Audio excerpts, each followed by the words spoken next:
All right. Good morning, everybody. Morning. Welcome to this session. It's a quite technical session, quite heavy. I did it in Europe as well, and it was not easy for everybody to understand. So I hope you will get some notices, and afterwards I'm around to help you with setting it up in your DNS if needed. All right. DNS and email trustability. I will do a short introduction, tell a little bit about the history of email and its problems. I'll talk about what is SPF, what is DKIM, what is DMARC. Then I'll be doing some practical analysis using Valorin and maybe the lady from Eijk to see what I can see, tell them what they might do to improve, and I give you some links included in this presentation. Right. So the introduction. My name is Patrick van Eijk. I'm from the Netherlands. I work for an IT company who provides IT support for other companies. And one of the things I've been specializing myself in is using DNS. So when there are issues with emails not being delivered by our customers to the other customers, or when their emails are being marked as spam, I always get those questions. So I got a lot of hands-on experience, and I hope to be able to share a little bit about it and give you some insights how you might be able to solve issues like that. So, email, it's been around for a while. As you can see, 1971, the first email was sent. So that's more than 50 years ago. DARPA, the big IT company from the United States Army, is developing what became the predecessor of the internet.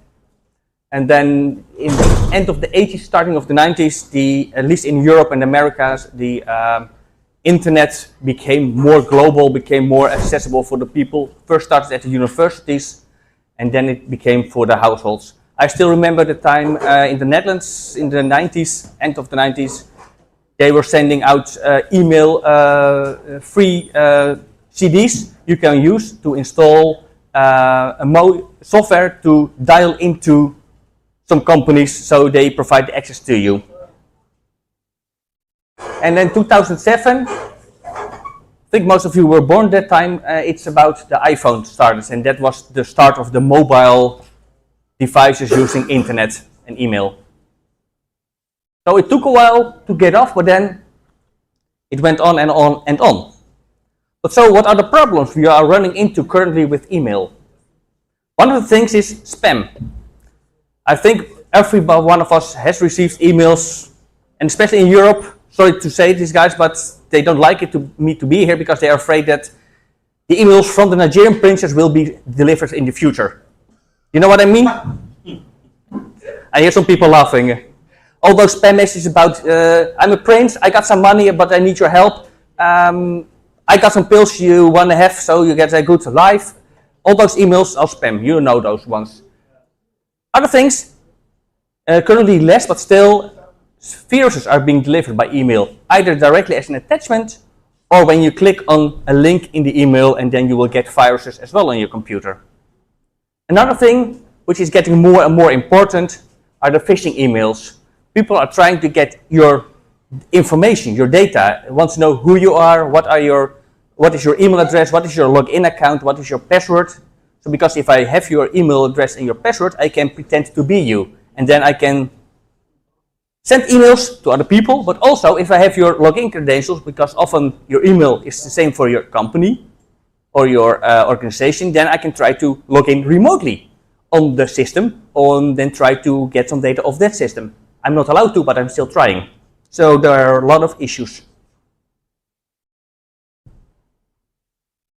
So just a few questions. When do you think the first spam message was sent? Give me a date. What year?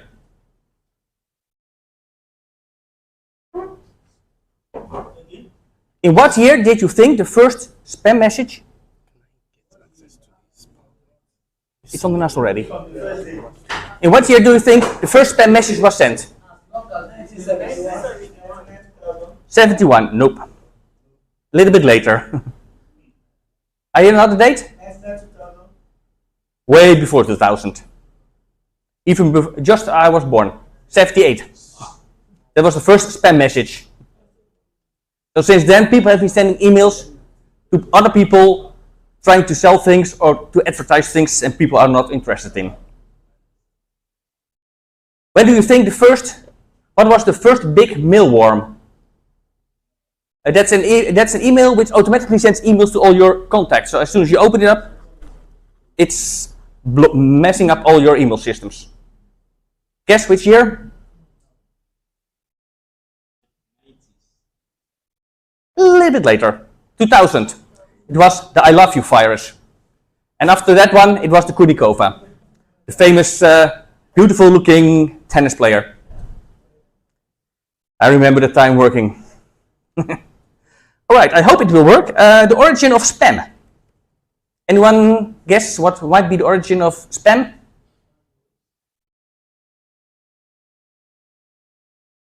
I hope you have the sound.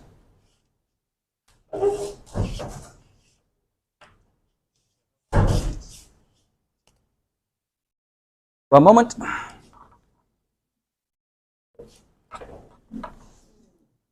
Other side. Nope, I don't have this one. This is the power. Oh, here.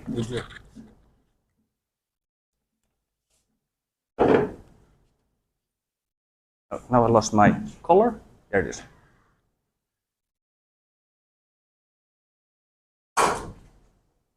Hang on, I'll just have to move the video.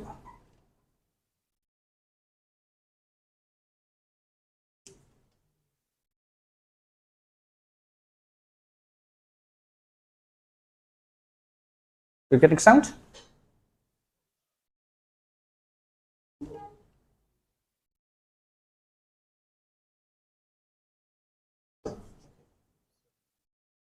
Yeah, you need to change it. Right. Just my headphones. Yeah, use this. Use this. This one? Yes.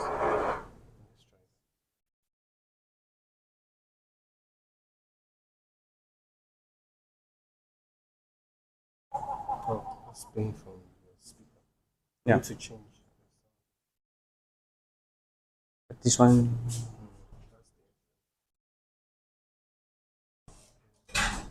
Give you some more output.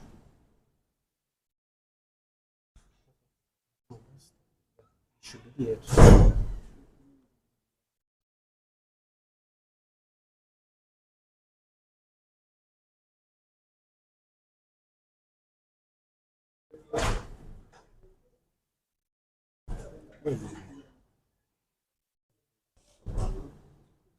On the left. There it is.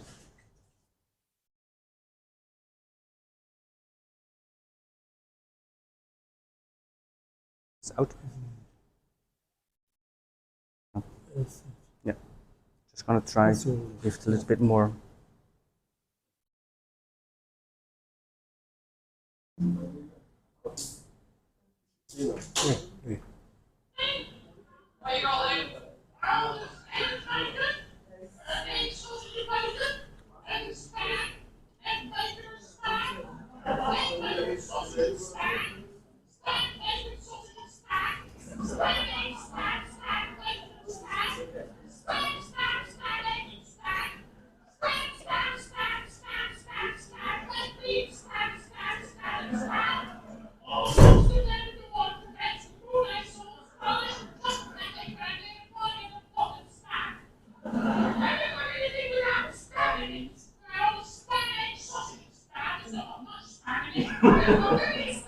Why don't you have egg, bacon, spam and sausage? I've got spam in it. Not as much as spam, egg, sausage and spam. Could I have egg, bacon, spam and sausage without the spam? What do you mean? I don't like spam.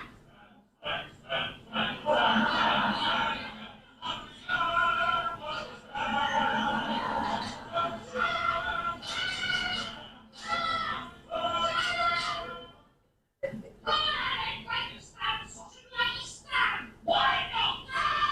Egg, bacon, spam and sausage.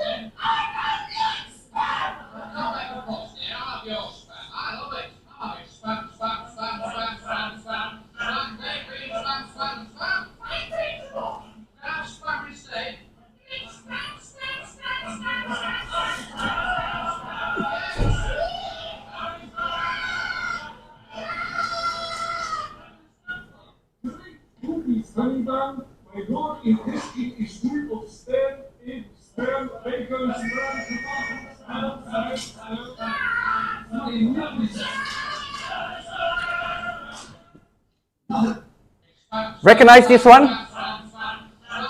Anyone knows which series this was? Monty Python. In the 70s. I just like this movie just to show a little bit of different than everything serious all the time. Alright, so now let's get into the technical stuff. First, the SPF. It's not some protection factor.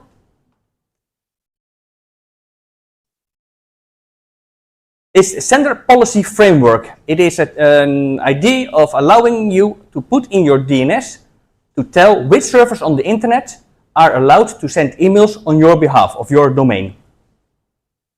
You want to use it to prevent people from other entities to send emails as being you. So if you are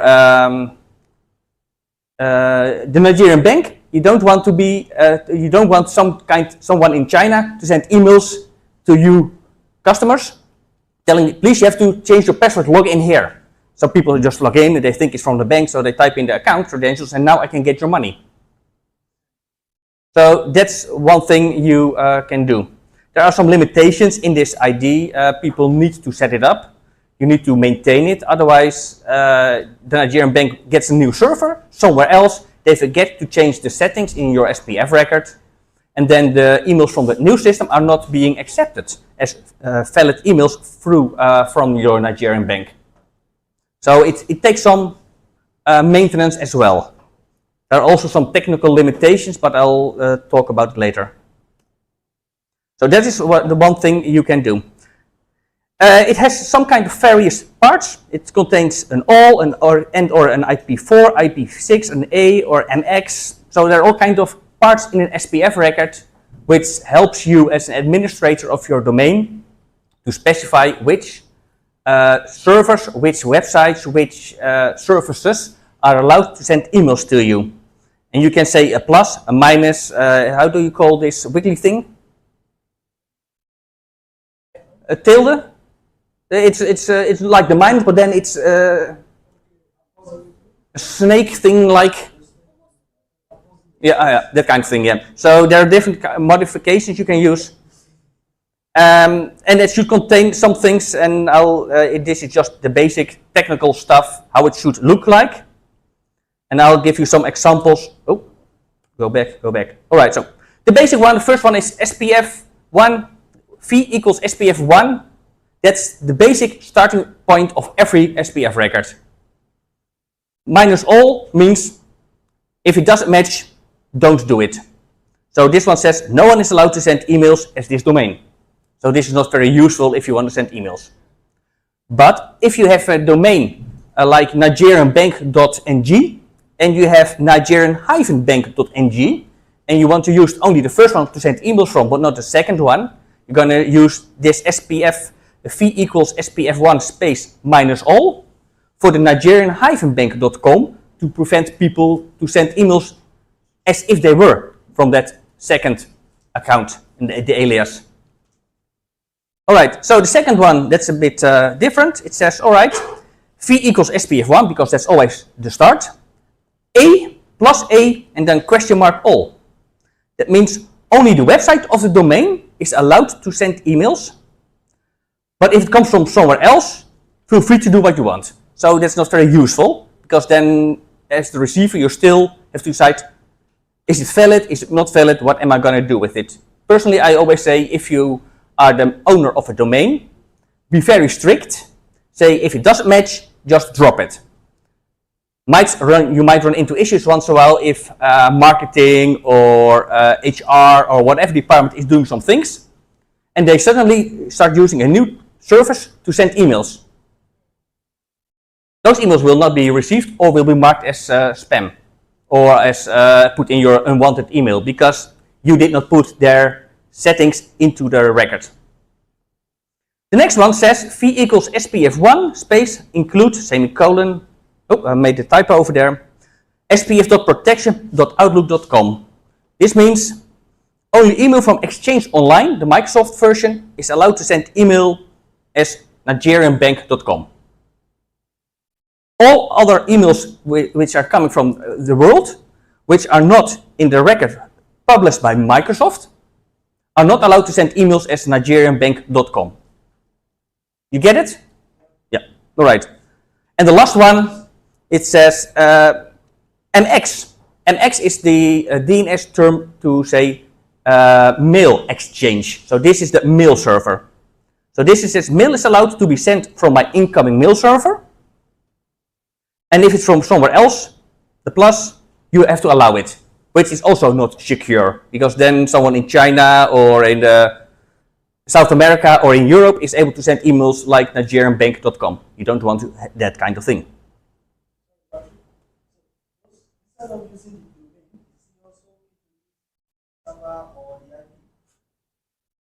You are also able, these things are on the name server of your domain. It's a DNS record you put into the DNS, and it's also able to, you are also able to use IP addresses. Examples. This one is a combination. It says, all right, if it's IPv4 address 1.2.3.4/16, so for the networking guys, you know what I'm talking about. It's a whole range of IP addresses. And microsoftoutlook.com are allowed to send emails as nigerianbank.com in our example. And then we have another one which combines more things. It says the IP address 1.2.3.4/32 means only that specific IP address. MX, so the incoming mail server of the domain. Oops, I just went on, sorry. Somewebsite.org. So somewebsite.org is allowed to send emails as nigerianbank.com. That's possible because sometimes you have a website A which is you allow to send emails on your behalf. But you don't want to put in the IP address, because if you put in the IP address and they change their website to another server, it will get another IP address and then that email won't be accepted anymore. So that's why you want to use a semicolon. And then we got some more things. It's also possible to have multiple domains and everything, and to include things. So as you saw, the include from the spf.protection.outlook.com. That's a record maintained by Microsoft for you, so you don't have to keep track of all the IP addresses. They will take care of it. But in order for you to use it, you must use the include semicolon something. It's also possible to use that same construction for multiple domains you own. And then you only have to maintain it in one place instead of everywhere you want to use all those domains. And you can even do it with subdomains. So it's, everything you do, you can send it from the domain marketing.mydomain.com or marketing.nigerianbank.ng. And you can have different servers for those ones than for nigerianbank.com. And different ones for hr.nigerianbank.com. So you don't have to put everything in one big thing. You can separate it for the various departments, the various regions or countries, depending on how your organization or your company is being organized.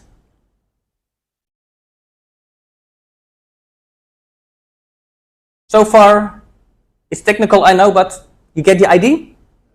All right. Then we got some special cases. Even in DNS, you can do some programming using this construction include semicolon percentage accolade opening and accolade closing underscore dot whatever. You can read it. It's called a macro. This allows you to have only one thing in your DNS, but PowerDMark helps you to automate which servers are allowed to send emails on your behalf. So this is a service you can buy, and you only have to put in this in your DNS, and then in the web interface you can click, all right, I allow this website, I allow this service, I allow this IP address to send emails on my behalf. So you don't have to go to the website of that provider and put things in the DNS, you just click on it. If you're not a DNS guy, it's more easy for the people to maintain. So you can give it to marketing, all right, for marketing, go ahead. If you mess it up, you mess it up. It's not my problem. I have to fix it, but it's your problem. You can only mess up your own things.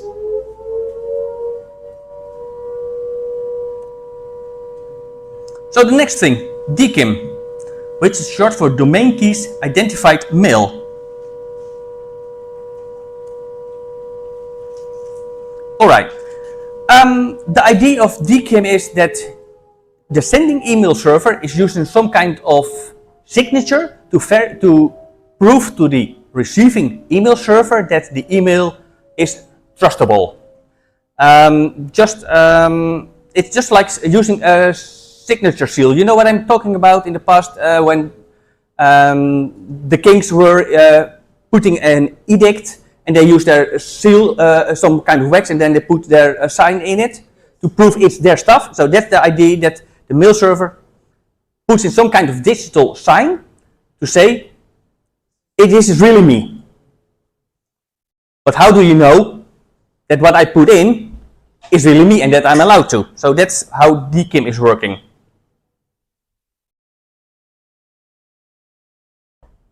Just like the SPF record, it also contains a lot of parts, V and A and S and D, BH, X, G equals and Y and the whole other things.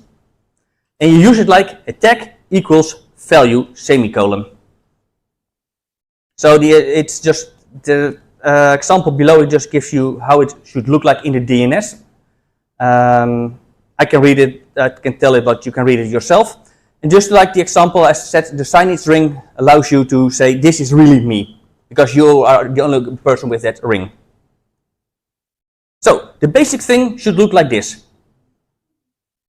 I'm not going to pronounce it, especially not the last part.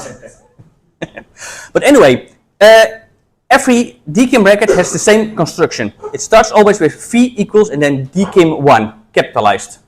They use the 1 because they want to be sure that if they gonna do some changes or improvements to the system, it will be DKIM2. So you know what you're talking about, so you can know, oh, this is an old system, so I use this kind of checks. Oh, this is a new one, so I'm going to use the next kind of checks. This one contains, is an RSA encrypted, for the people who know what I'm talking about. And then this is the public encryption thing. The idea is that there is a public key and a private key. I, as a server, use my private key to digital sign my message, while I put this in the public internet. So everybody is able to download this. And with this, this key, the whole long randomized thing, you are able to prove mathematically that what I put on as proof on the email, that I am allowed to send emails. Alright, don't touch. As you can see, this one is a little bit shorter, because this one is only 1024 bits. I'll just go back. Here you can see the part P equals and the whole stuff. This one is much longer, and you should use a 2048 bits, according to basic security measures.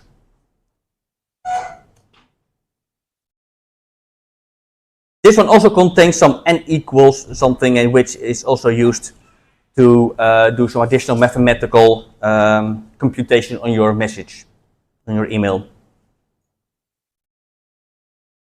So the next thing is DMARC. So you got something called SPF, which is here. You got something called DMARC, which is over here. But how do they work together? That is where DMARC comes. The purpose is to give you, as the owner of the domain, the authority and the public information to share with the people what to do if you have issues with your SPF record, if the sending server is not in your list, but the official sign doesn't match. How do you handle that kind of issues? It often happens that people change things and then one of those two is not working anymore. How do you continue? Is it allowed? Is it not allowed? Or is it allowed but should it be marked as spam or as unwanted? So that's how you use DKIM. No, sorry, DMARC, excuse me. Just like the DKIM, DMARC contains all kinds of variables you have to put in. So the basic thing is V equals DMARC1, semicolon, P equals the policy. That are the two obligated pieces. All other tags you add to it are optional. Although Microsoft and Gmail at the moment are enforcing that you put in something called the RUF and the RUA. I'll show them later.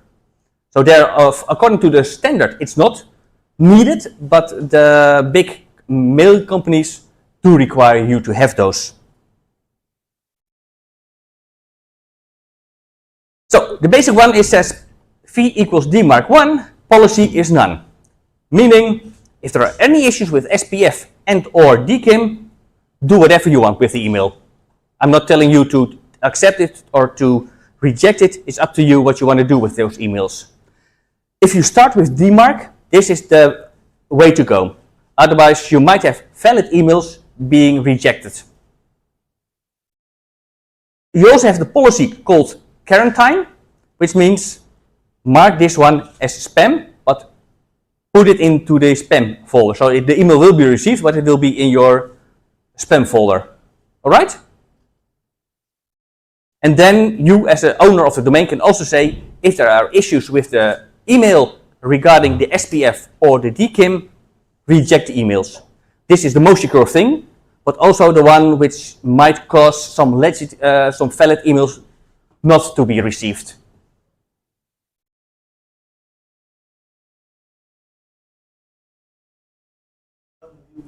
Sorry?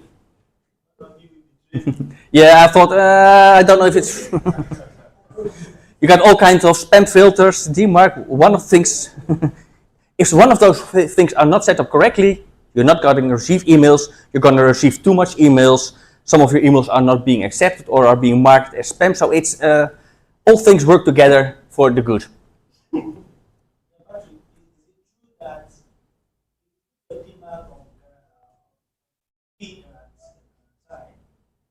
Mails to spam, is that correct? Yes, at least I, as the owner of the domain, say if you receive an email from nigerianbank.ng and there's an issue with either the SPF record or with the DKIM record, so the certification, put it in spam.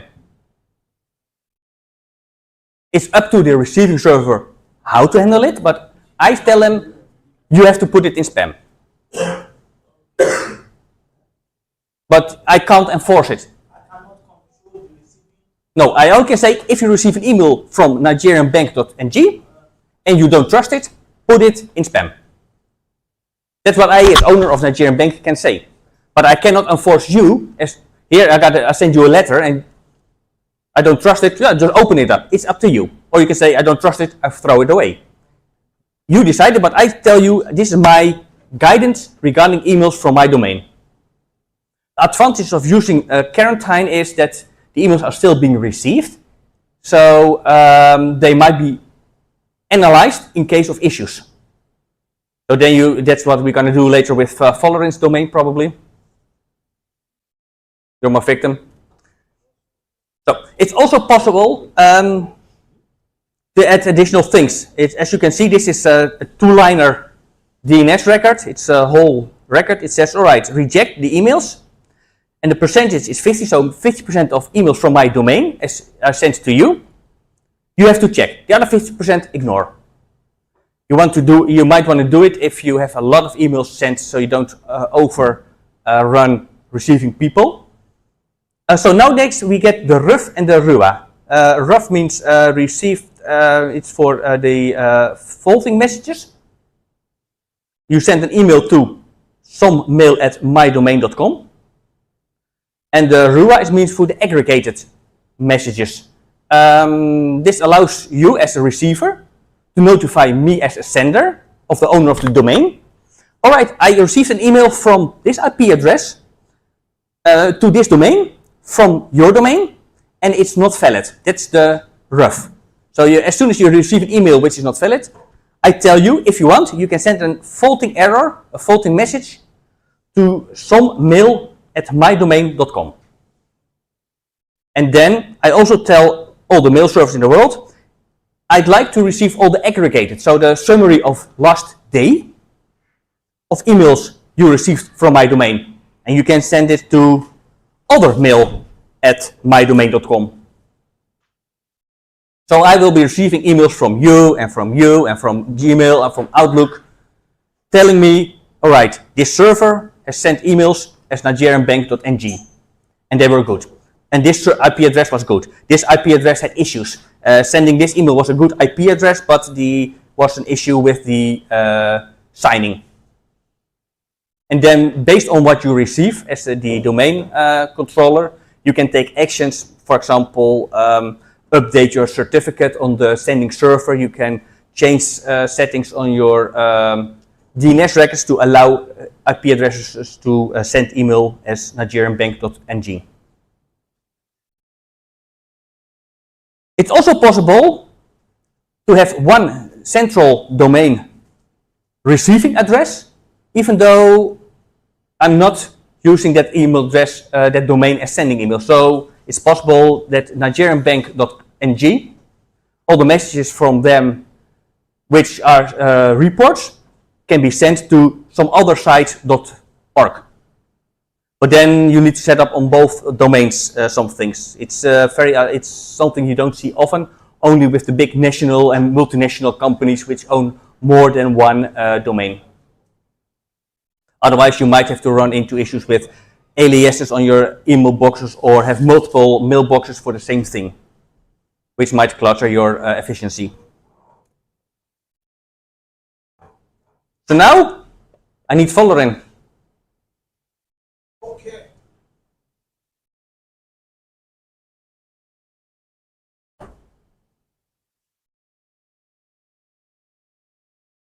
Let's put it on duplicate. So now you can see what we see, that's easier. Alright, I'm using a website called mxtoolbox.com. It's not perfect, but it's quite useful. MX box. mxtoolbox.com. It's also in the presentation in the links, but yeah. So I need your domain. Okay. Without W. Okay, without W. Just the domain, because this is a host.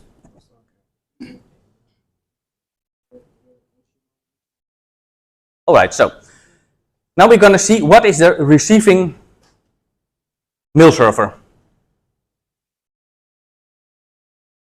So mail.rcm.edu.ng is the receiving mail server and has this IP address. Your IT person should know. I don't expect you to know it. So now we're going to look for the SPF record to see what has been put in. Alright, so here it says the website of rcm.edu.ng is allowed to send emails. The receiving server is allowed to send emails. The IP address, this IP address is allowed to send emails, just like the IP address below and the last IP address. And everything which is in spf.web-hosting.com.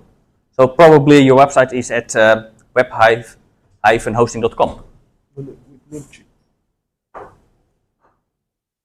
Here I see the IP address 198.54.116.105. It's here or not? 116, this one? The last one? Yes, 116. Yeah, so you've put it in twice. Because this A record also says the website. And this MX says, give me the IP address of the web server. So this is just a little bit double.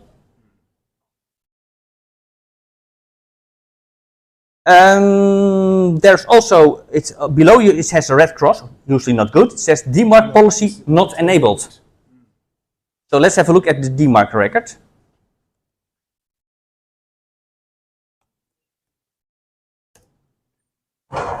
Alright, so you do have a DMARC record, but the policy is none. So in case you receive an email which is not in that list of IP addresses, go ahead. And you don't get any, you don't receive anything if there is an error. So how do you know something is wrong? So someone is trying to impersonate you. How do you know? Not. I'll show you mine.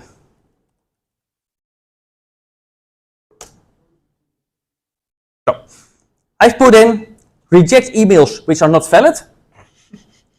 any mails which are, and I want to get a aggregated, so the summary for every day, sent to this email address and to this email address.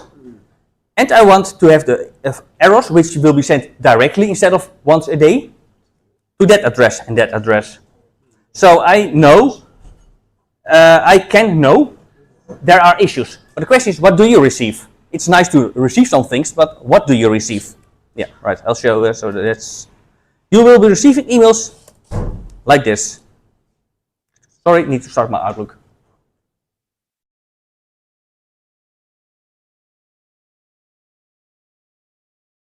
So as you can see, you receive a report domain vandeneijk.eu.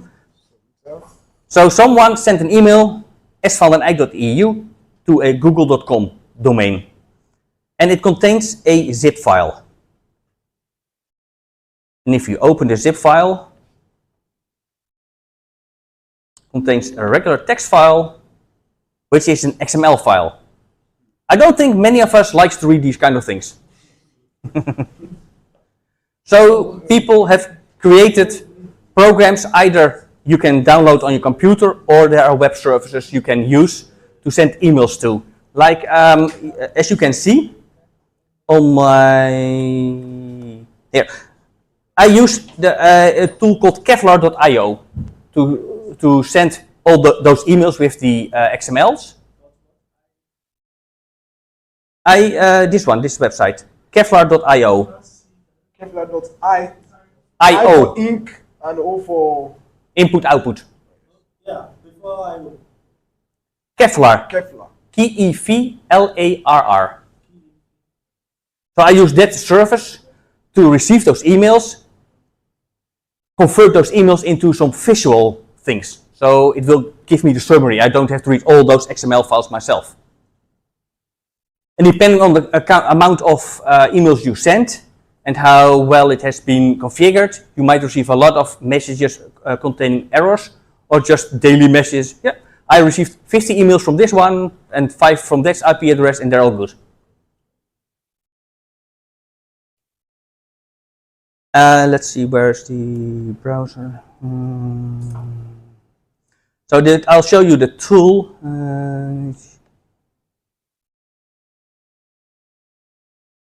dmark.exe. So this is an example of a tool you can download yourself for free. No viruses. You have to browse to the location where it's stored. Where did I put it? I put it on this location.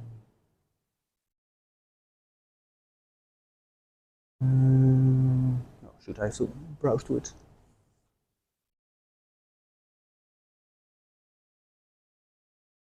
ICCM Africa, Nigeria, XML. So now it has analyzed for me the XML. So this is more easy to read. All right, blue is good, next. So you can get a visual overview of what has happened if you don't have any external source. Oh, hang on. There's something wrong over here because these ones are purple or pink, depends on your screen. So here it says, all right, this IP address has sent one email to a google.com address or domain. Someone is hosting his email through Google. SPF authentication was none, so there were some issues with the SPF record. So this IP address is probably not in the list of valid IPs allowed to send emails on my behalf. So that's a failure. But the DKIM authentication did pass. So this is one of the situations. One is working and the other thing, SPF is failing, but my DKIM is working. So what do I do? And I said, if there are any failures, just fail. Because I want to be safe. So it might be that there is someone in my family trying to send an email, but it didn't come through because the sending server they used had some issues. Or the service they were using changed IP addresses and didn't update their settings. So in this way you can check it, and as long as you got a majority blue, that's good. I think I had also an example of the records. Alright, so the reports I receive, I think they're in Dutch. In that case, I'm sorry. Yeah, dear user. So this is last 24 hours we detected email messages on behalf of one of your domains which are not fully compliant. And then at least this service will give me a PDF, you've got mail. So it tells me as the owner of the domain or the contact person, there's an issue on your domain. So now I can take action as the admin of my network in order to make sure that I update my DNS records or I contact marketing because they changed their settings again, whatever. Alright, so this will help you to understand how your mail is doing. So you should talk to your IT guys, set up something either with a paid subscription because those things for modifying it are not free, or to an email box and download it manually yourself once a week and run a program.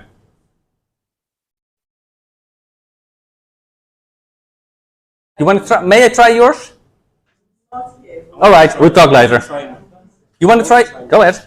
So let's have just close this one. This one. So now let's get a look at your domain. CMF. Mission. .org. This one. Yeah. So you are receiving emails on the supremebox.com. Alright, you're also the admin? Yeah, I'm the admin. Alright, so that's good. So according to the SPF records,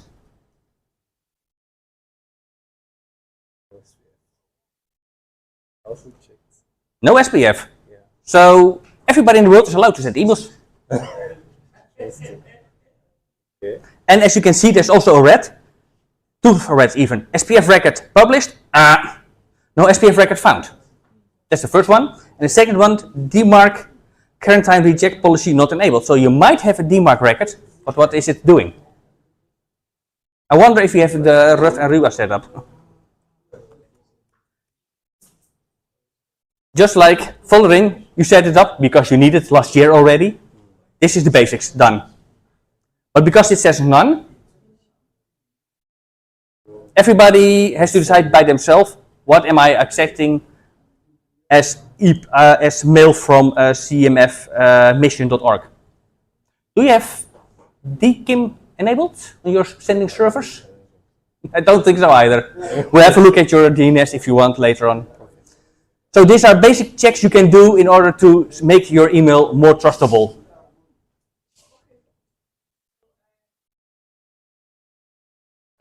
Yes, lady. Domain, you can also scan your domain using AI. Sure, you can, and Can you do that with email? internet.nl. There is a website called internet.nl, but there are more. Just your email. cmfmission.org. This one is English? Yes, this is English. So you can read it, sorry, just. So this website will do all kinds of tests on your domain. So if you get errors now, it's me. Some things are done quickly, other things take some time. As you can see, secure mail server connection.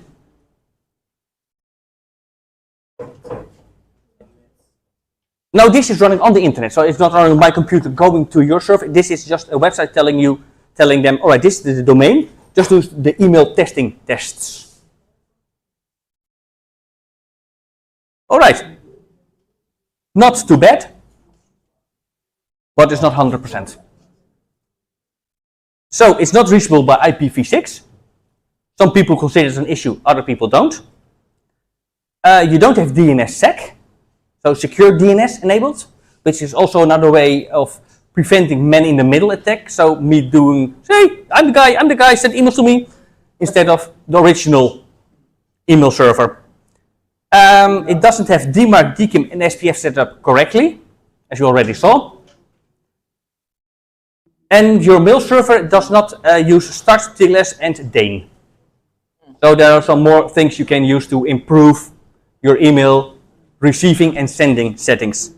And below it gives you the complete description, what it lacks and what it means. Also look, signed domain names. Too bad, and it gives you some information, the details, it's found or not, and what you want to do. You can use the drop down, voila. It gives you all kinds of information. And you should use this kind of test once a year just to make sure everything is set up correctly. And if you have multiple domains, sorry, do it per domain. Although you got some green, there's a DMARC record. We saw, but it has policy none without anything else. So you don't know either if I'm sending from China or from Europe as your organization. You don't know because you didn't set up the RUF and the RUA email addresses.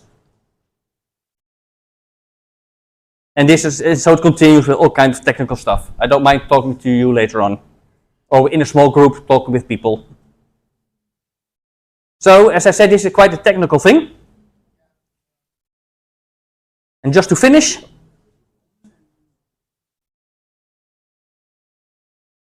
I'll have some useful links in the PDF in this presentation you can download from the NAS. The top one, the mass mailing provider, if you use it, this one is from Europe. And this is the one we recommend to our customers. It's for Europe, it's also important to be GDPR proof. It's not here yet in Nigeria, although I understood they are working on it, on like I said, on laws regarding that kind of things. But it's good if you already start thinking about what service am I using to send emails. Do I use MailChimp? Do I use my own mail server? Do I use some scammy server in China? Whatever service I'm using to send my newsletters to my donors or to my customers if you're in a company. So I hope you liked the presentation. It was useful for you. And if you have any other questions, if it's personal or you just don't want to do it in public, feel free to contact me afterwards. All right, thank you.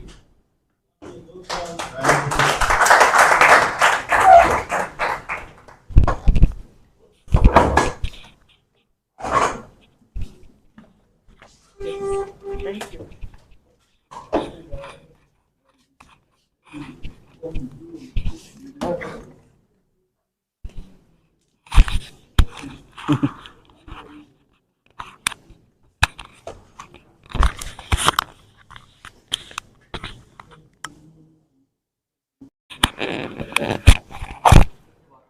Okay, let's put our hands together for Mr. Patrick.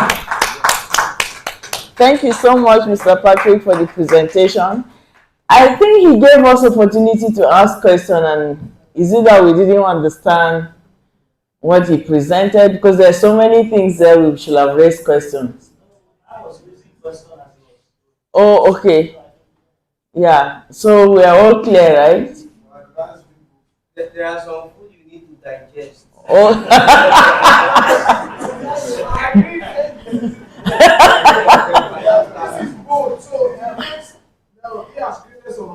Okay. Yes. Now to go back now and do some personal research. Now I'm talking like a pro now. So it's something that there are some presentations around there to just create awareness and for you to go and decide this one. Because you can't just like go to yourself. You can't do that. So we have done the picture. Yeah, so that means he's talking about people that have domain.